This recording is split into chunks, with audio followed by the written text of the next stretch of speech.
Hello, everybody. I'm Pooja Khanduri, a journalist who lists issues of public interest in her journal and questions the elected representatives about their actions. I took admission in LLDIMS in 2015 with the hope that it would become my first stepping stone in making my career in the field of journalism.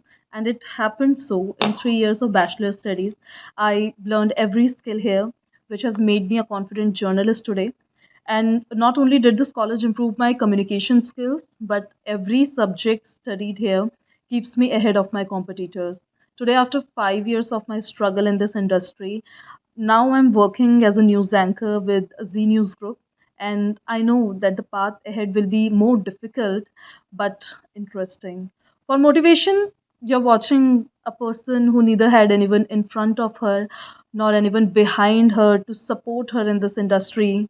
So, yes, it is certainly difficult but not impossible to be on this journey.